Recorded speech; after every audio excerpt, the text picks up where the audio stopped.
ಅದನ್ನ ಕೇಳಿ ಮಾತಾಡಿದ್ದೀರಿ ಸದನದಲ್ಲಿ. ಅದನ್ನ ಇಟ್ಕೊಂಡೆ ಟ್ರೋಲ್ ಮಾಡ್ತಾ ಇದ್ದಾರೆ. ನಿಮ್ಮ ಅಭಿಪ್ರಾಯ ಏನು? ಬಹುಶಃ ರಾಜ್ಯದ 224 ಶಾಸಕರಿಗೂ ಕೂಡ ತಮ್ಮ ಕ್ಷೇತ್ರದ ಆಗುಗಳಿರ್ಬೋದು, ಬೇಡಿಕೆಗಳಿರ್ಬೋದು, ಸಮಸ್ಯೆಗಳ ಬಗ್ಗೆ ಚರ್ಚೆ ಮಾಡಲಿಕ್ಕೆ ಅವಕಾಶ ಇರುವುದು ನಮ್ಮ ಅಧಿವೇಶನದಲ್ಲಿ. 3 ರೀತಿಯಲ್ಲಿ ಅಧಿವೇಶನಗಳು ನಡೀತದೆ. ಒಂದು ಮಳೆಗಾಲದ ಅಧಿವೇಶನ, ಒಂದು ಚಳಿಗಾಲದ ಅಧಿವೇಶನ, ಮತ್ತೆ ಮಾರ್ಚ್ ನಡೆಯುವಂತಹ ಅಧಿವೇಶನ. ಅದರಿಂದಾಗಿ ಕೆಲವೊಂದು ಅವಕಾಶಗಳು ಚರ್ಚೆ ಮಾಡಬೇಕಾದ ಅನಿವಾರ್ಯತೆ ಆ ಒಂದು ಅಧಿವೇಶನದಲ್ಲಿ ಇರ್ತದೆ. ಅದರಿಂದಾಗಿ ನಾವು ಪ್ರತಿ 15 ದಿನ ಮುಂಚಿತವಾಗಿ ನಮಗೆ ಪ್ರಶ್ನೆ ಹಾಕಲಿಕ್ಕೆ ಅವಕಾಶಗಳಿರ್ತದೆ. ಪ್ರಶ್ನೆ ಹಾಕಿದ ಸಂದರ್ಭದಲ್ಲಿ ಯಾವ್ಯಾವ ವಿಷಯಕ್ಕೆ ಸಂಬಂಧಪಟ್ಟಂತೆ ನಾವು ಆಗ್ತೇವೆ. 4 ರೀತಿಯಲ್ಲಿ ನಮಗೆ ಕೇಳಲಿಕ್ಕೆ, ಚರ್ಚೆ ಮಾಡಲಿಕ್ಕೆ ಅವಕಾಶ ಇದೆ. ಒಂದು ಶೂನ್ಯ ವೇಳೆ, ಇನ್ನೊಂದು ಕಾಲಿಂಗ್ ಅಟೆನ್ಷನ್, ಇನ್ನೊಂದು ಗಮನ ಸೆಳೆಯೋದು, ಇನ್ನೊಂದು ಚುಕ್ಕಿ ಗುರುತಿನ ಪ್ರಶ್ನೆ. ಬಹುಶಃ ನನ್ನ ಉಡುಪಿ ಕ್ಷೇತ್ರದ ಜನರ ಒಂದು ಸಮಸ್ಯೆಗಳಿಗೆ, ಅದೇ ರೀತಿ ಉಡುಪಿಯ ಪರ್ಯಾಯಕ್ಕೆ ಒಂದು ಅನುದಾನ ಕೊಡಬೇಕೆಂಬ ಉದ್ದೇಶ ಇಟ್ಕೊಂಡು ನಾನು ಪ್ರಶ್ನೆ ಹಾಕಿದ್ದೆ. ನನಗೆ ಚುಕ್ಕಿ ಗುರುತಿನಲ್ಲಿ ಅದಕ್ಕೆ ಅವಕಾಶ ಕೊಟ್ಟಿತ್ತು. ಅದೊಬ್ಬ ಶಾಸಕನಾಗಿ ನನ್ನ ಕರ್ತವ್ಯವನ್ನು ಉಡುಪಿಯ ಸಮಸ್ಯೆಗಳು, ಯಾಕೆಂದರೆ ಕಳೆದ 3 ಅವಧಿಯಲ್ಲಿ ಮಳೆಗಾಲದ ಸಂದರ್ಭದಲ್ಲಿ ದಾಖಲೆಯ ಪ್ರಮಾಣದ ಮಳೆಯಾಗಿ ಇವತ್ತು ಸಂಪೂರ್ಣವಾಗಿ ರಸ್ತೆಗಳು ಕೊಚ್ಚಿ ಹೋಗಿದೆ, ಚರಂಡಿಗಳು ಕೊಚ್ಚಿ ಹೋಗಿದೆ. ಯಾವುದೇ ರೀತಿಯ ಗುಂಡಿ ಮುಚ್ಚಲಿಕ್ಕಾಗಿ, ಯಾವುದೇ ರೀತಿಯ ಪ್ಯಾಚ್ವರ್ಕ್ ಕಾಮಗಾರಿ ಮಾಡಲಿಕ್ಕೆ ಸರ್ಕಾರದಿಂದ ಅನುದಾನ ಬರ್ತದೆ. ಅದರಿಂದಾಗಿ ಸರ್ಕಾರದ ಗಮನ ಸೆಳೆಯಬೇಕಾದ್ರೆ ನನ್ನ ಆದ ಶಾಸಕನಾಗಿ ಆದ ಕರ್ತವ್ಯ. ಜನರು ನನ್ನನ್ನು ಆಯ್ಕೆ ಮಾಡಿದ್ದು ಕೂಡ ಜನರ ಸೇವೆ ಮಾಡಲಿಕ್ಕೆ. ಆದರೆ ಆ ಪೀಠಕ್ಕೆ ಗೌರವ ಕೊಟ್ಟು ನಾವು ಸುಮ್ಮನಿದ್ದೇವೆ. ಸನ್ಮಾನ್ಯ ಸ್ಪೀಕರ್ ಖಾದರ್ ಅವರು ಬಹಳಷ್ಟು ಹಗುರವಾಗಿ ಹಿಂದೂ ಧರ್ಮದ ಹರಿಕತೆಯ ಬಗ್ಗೆ ಬಹಳ ಹಗುರವಾಗಿ ಅದನ್ನು ಟೀಕೆ ಮಾಡೋ ರೀತಿಯಲ್ಲಿ ಅವರು ಅದನ್ನಲ್ಲಿ ಪ್ರಸ್ತಾವ ಮಾಡಿದರು.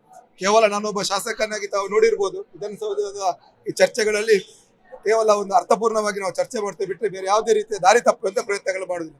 ಆದರೆ ಖಾದರ್ ಅವರಿಗೆ ತಿಳಿದಾಗೆ ಬಹಳಷ್ಟು ಜನ ಬೇರೆ ಬೇರೆ ರೀತಿಯಲ್ಲಿ ದಾರಿ ತಪ್ಪಿಸುವಂತ 1 ಗಂಟೆ ಚರ್ಚೆಗಳನ್ನು ಮಾಡ್ತಾರೆ. ಆದರೆ ಕೇವಲ ನಾನು ಮಾತಾಡಿದೆ 2 ನಿಮಿಷ 46 ಸೆಕೆಂಡ್. ಕೇವಲ 30 ಸೆಕೆಂಡಲ್ಲಿ ಮಾತಾಡುವಾಗಲೇ ನಮ್ಮ ಸಭಾಧ್ಯಕ್ಷರಿಗೆ ಅದನ್ನು ಸಹಿಸುವಂಥದ್ದಾಗಲಿ. ಯಾಕೆಂದರೆ ಉಡುಪಿ ಜಿಲ್ಲೆ ಒಂದು ಹಿಂದುತ್ವದ ಜಿಲ್ಲೆ ಎಂಬುದನ್ನು ಅವರಿಗೆ ಗೊತ್ತುಂಟು. ಅದರಿಂದಾಗಿ ಪರ್ಯಾಯದ ವಿಚಾರ ಇರ್ಬೋದು, ಅಭಿವೃದ್ಧಿ ಬಂದಾಗ ಅವರು ನೇರವಾಗಿ ಒಂದು ಬೇರೆ ರೀತಿಯಲ್ಲಿ ಟೀಕೆ ಮಾಡುವಂಥ ಒಂದು ಕೆಲಸ ಮಾಡಿದ್ರು.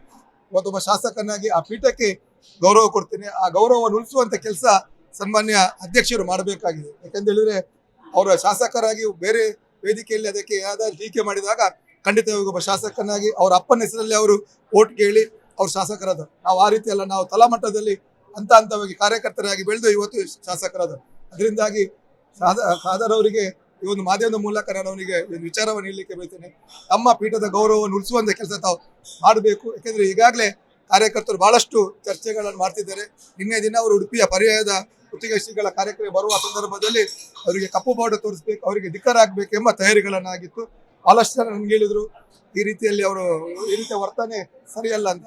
ಆದರೆ ನಿನ್ನೆ ಅವರು ಬರುವ ಕಾರ್ಯಕ್ರಮವನ್ನು ಕೂಡ ರದ್ದು ಮಾಡಿ ಬರೋದೇ ಅವರು ಕುತ್ಕೊಂಡಿದ್ದಾರೆ. ಅದರಿಂದಾಗಿ ಖಾದರ್ ಅವರಿಗೆ ಈ ಮಾಧ್ಯಮದ ಮೂಲಕ ಎಚ್ಚರಿಕೆ ಮಾಡ್ತೀನಿ.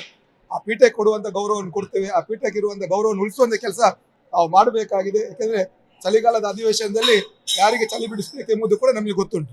ಅದರಿಂದಾಗಿ ಅವರ ಗೌರವವನ್ನು ಉಳಿಸುವಂತ ಕೆಲಸ ಮಾಡಲಿ. ಇಲ್ಲದಿದ್ರೆ ಸರಿಯಾದ ಉತ್ತರವನ್ನು ಸರಿಯಾದ ಸಂಬಂಧದಲ್ಲಿ ನಾವು ನೀಡಲಿಕ್ಕೆ ಬದ್ಧರಿದ್ದೇವೆ. ಬಹುಶಃ ಇನ್ನೊಂದೇನಂತ ಹೇಳಿದ್ರೆ ಖಾದರ್ ಅವರು ಕೂಡ ಇವತ್ತು ಓಲೈಕೆ ರಾಜಕೀಯ ಮಾಡ್ತಿದ್ದಾರೆ. ಯಾಕಂದ್ರೆ ಅವರು 2.5 ವರ್ಷ ಅವಧಿ ಆಯ್ತು ಈಗ ಸ್ಪೀಕರ್ ಆಗಿ.